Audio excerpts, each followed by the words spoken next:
I teach about listening to your body. Like, that's what I do. I guide people through practices of self-awareness, honoring their needs. And yet, when my own body was screaming for attention, I just tried to silence her with productivity and just willpower, sheer willpower.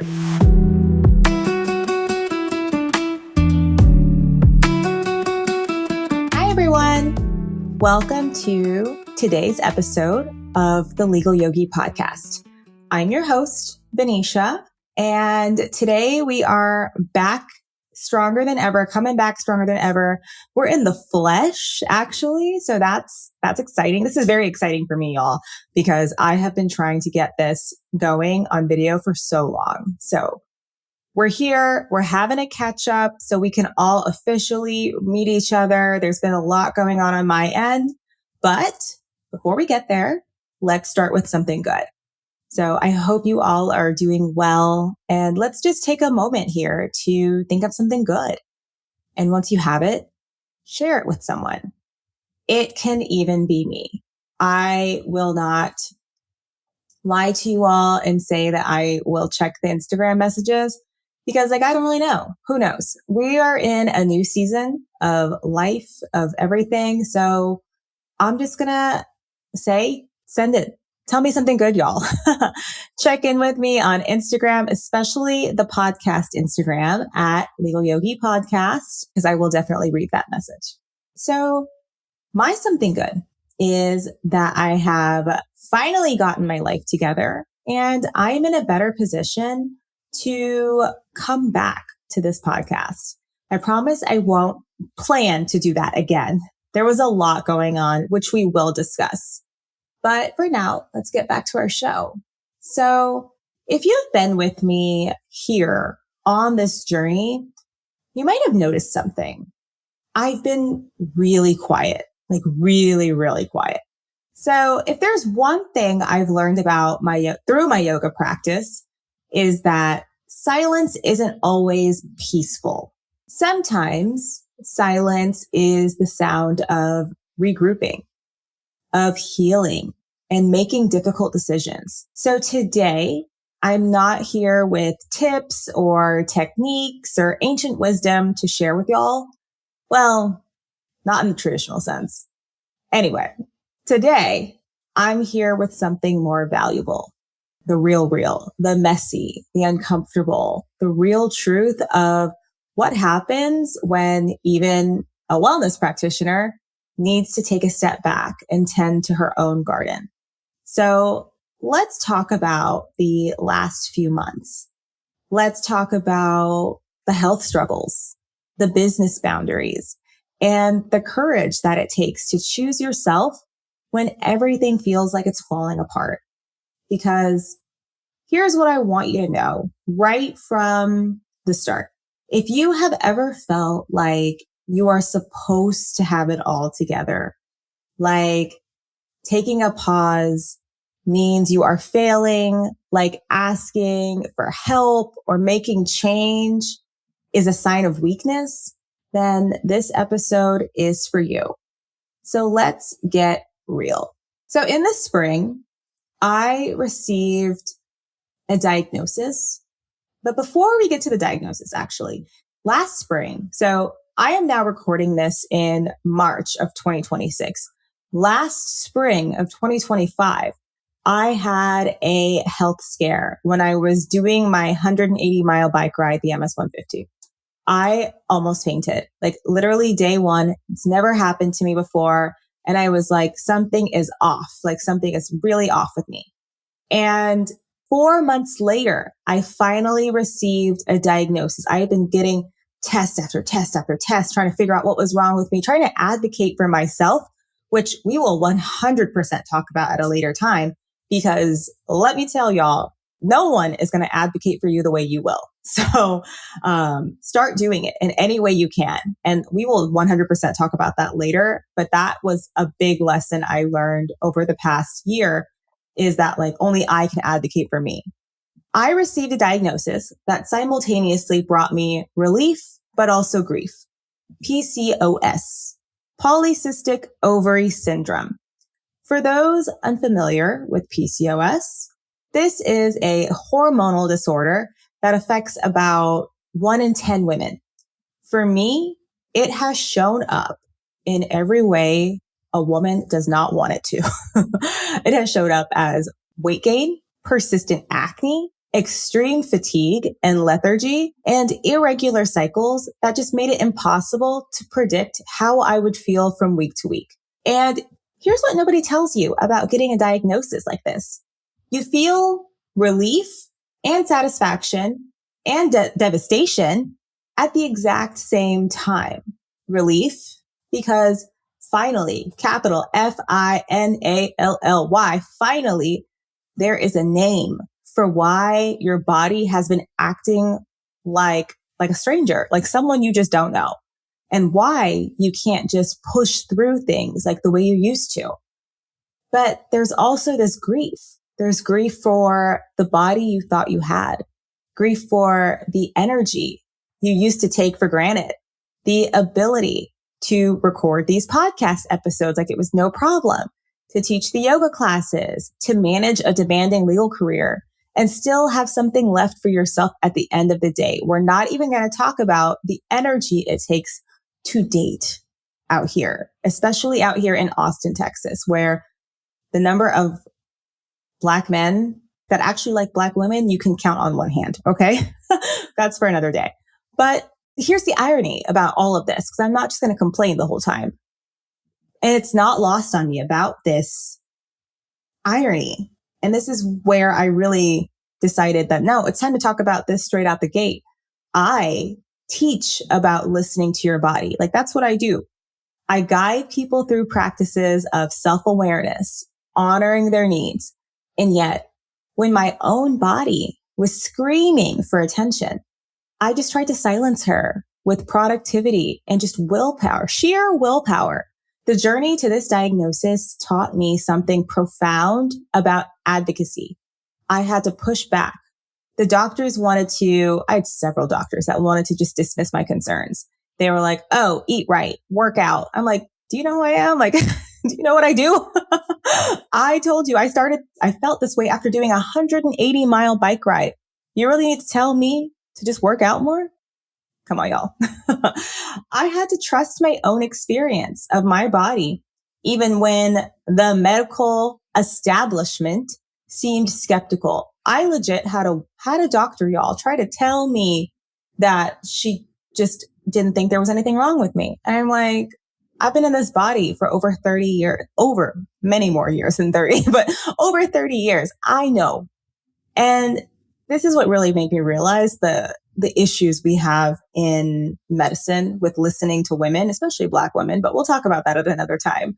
But the advocacy work that we have to do for ourselves to advocate for ourselves, it's the same skills that we use in our professional lives, but it just hits a little different when you're advocating for your own body, your own health, your own right to be taken seriously.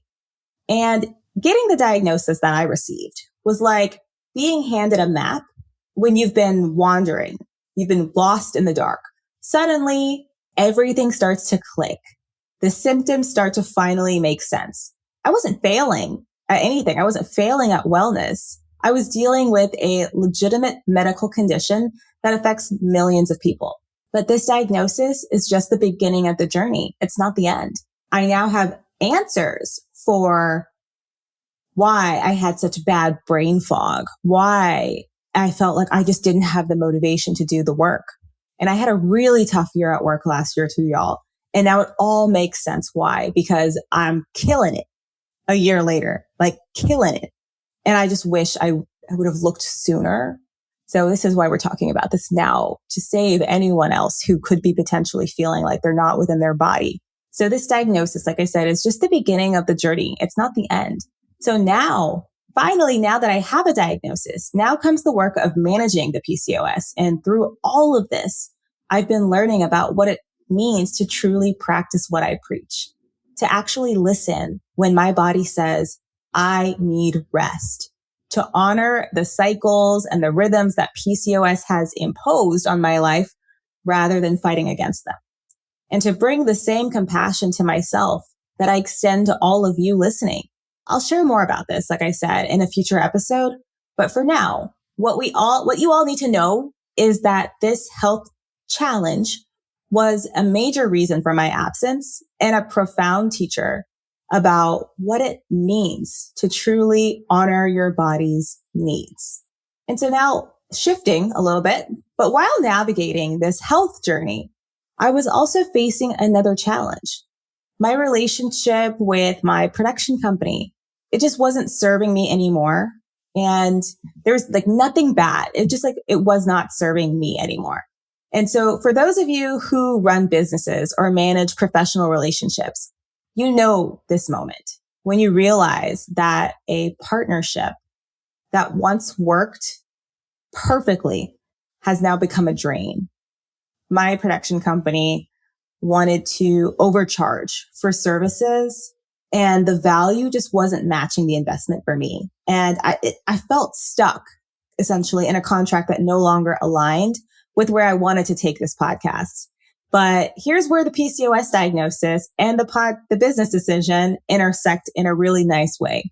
But they both required me to advocate for myself, to trust my gut, or in the case of PCOS, to trust what my body was telling me, even when others couldn't see it, to say, this isn't working for me anymore, and have the courage to make a change.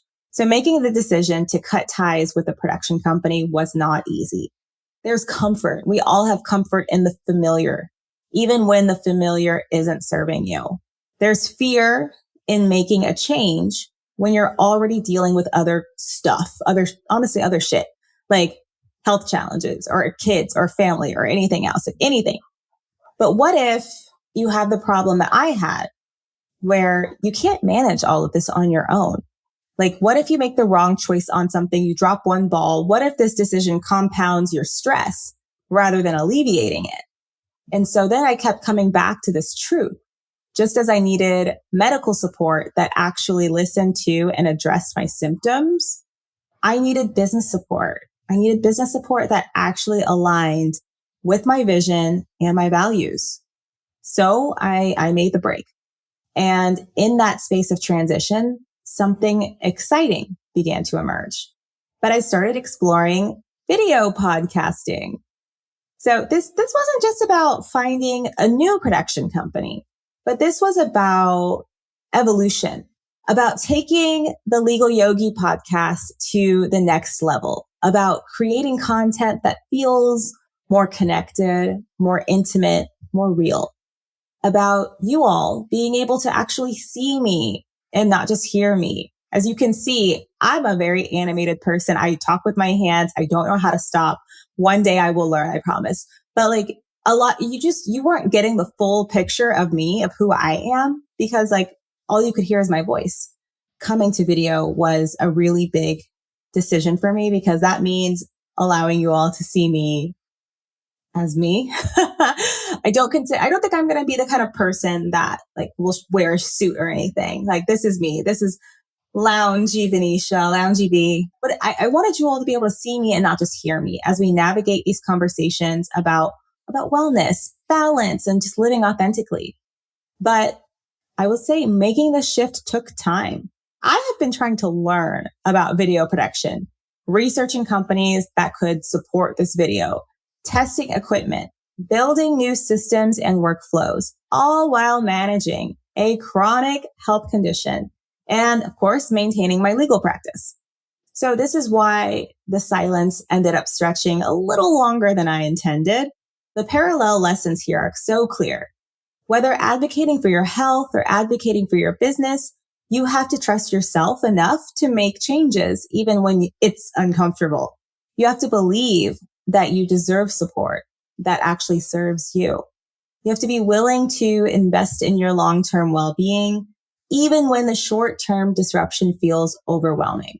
And you have to accept that transformation takes time, that growth isn't always visible while it's happening, that sometimes the most important work is happening in the silence, in the background, in the moments when it looks like nothing is happening at all. So what have these months taught me about practice, about sustainability, about what it means to integrate wellness into a demanding professional life? That's a great question, y'all. But first, it's taught me that pausing isn't necessarily failing. In the Bhagavad Gita, there's this beautiful teaching about the right action at the right time. And it's about understanding that sometimes the most powerful thing we can do is step back and tend to what needs tending. Krishna, one of the gods in the Bhagavad Gita, doesn't tell Arjuna to push through regardless of circumstances. He tells him to see clearly, to understand the full situation, and then to act from that place of clarity. These months have been my practice of seeing clearly, of finding that clarity, of understanding that I couldn't show up for you all authentically while I was still struggling to show up for myself.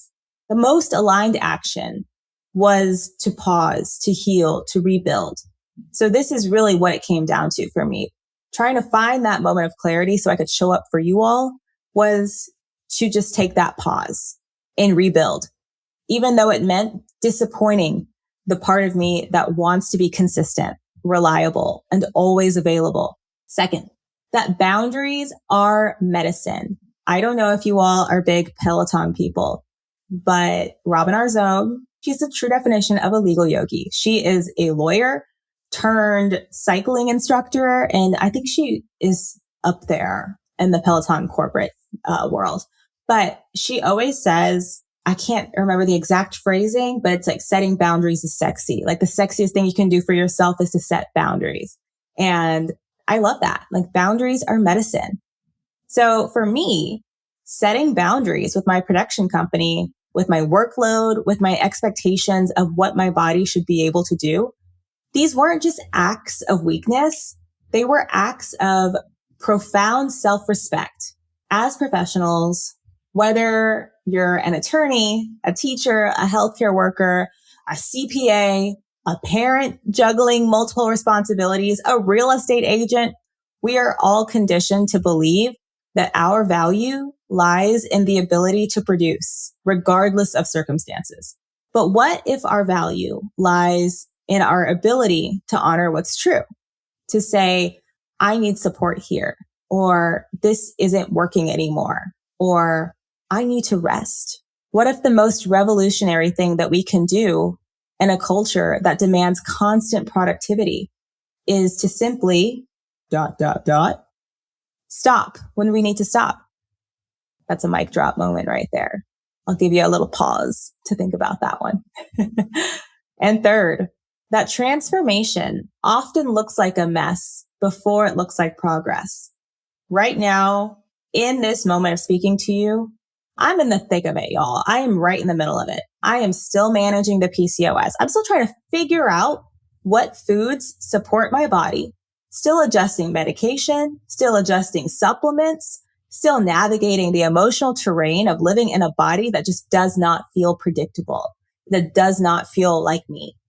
And I'm still building new systems for video podcasting. I'm still learning like what sustainable practice looks like for my particular body and my particular life. I think you all have heard me talk about this recently too on a few episodes back, but I used to be someone that works out very consistently. I would go hard. I would do a lot of strength classes, but then this new diagnosis has made me realize that did not serve me. No one wants to wake up at 5 a.m. just to get yelled at and cursed at 6:30 in the morning. So that one has changed quite a bit. I now know that that's okay. Honestly, it's more than okay. It's real. It's the truth of how change actually happens, as opposed to the Instagram version where everything is figured out and polished before you share it. If I were to show you all what the Instagram version of this would look like for me, we would probably have to wait about 6 more months when I passed it. So I want y'all to have the permission for the same thing, to get real, to pause when life demands it. Permission to restructure your relationships, your personal or your professional, and the ones that no longer serve you. Permission to prioritize your health, even when it inconveniences your plans or disappoints others. Permission to be in process, to be imperfect, to be figuring it out as you go. Because here's what I've learned. The people who truly care about you will understand. They'll wait. They'll support your process. And the ones who don't, well, that tells you something important too. So in conclusion, here is what's coming. More video content, more authentic sharing, episodes that show you not just the wisdom, but the practice of integrating wellness into your real life with real challenges. Content that lets you see the person behind the voice, the real, the imperfect, the still figuring it out person who happens to be a corporate lawyer and a yoga teacher, as we call her, a legal yogi. I am so excited about this next chapter, y'all. Nervous? Very much so, because this is now y'all seeing the real me. And she's kind of a mess sometimes. But we're still managing health challenges, yes. But we're also more aligned than ever with what this podcast is truly meant to be. It's a space where we can be honest about the hard stuff while still believing in the possibility of finding balance, of well-being, of showing up for ourselves and our work in sustainable ways. So thank you all for your patience during this pause. I thank you for being here, for continuing to listen, for making space for the messy humanity behind the Legal Yogi brand. The messy humanity, yes, is me. I am the best. And if you're new here, also welcome. Welcome to the chaos, but we're here for each other. We're supporting each other. I will see you all next week again. And this time, hopefully the video gets much better. Until then, be gentle with yourselves. Honor your pauses and trust your journey. Of course, this sounds like the best place to end since I just put my hands over my heart. So thank you, my friends. That's all I have for you today. If you found this helpful, please share this episode with someone you think would also benefit. Or better yet, go ahead, hit that subscribe button for me. If you would like to stay in the loop on all things the Legal Yogi Podcast, follow us on Instagram at Legal Yogi Podcast, or you can follow me at legally_yogi. Tune in next time. But until then, thank you for listening. May you be happy, may you be healthy, may you be strong, and may you be free. Namaste.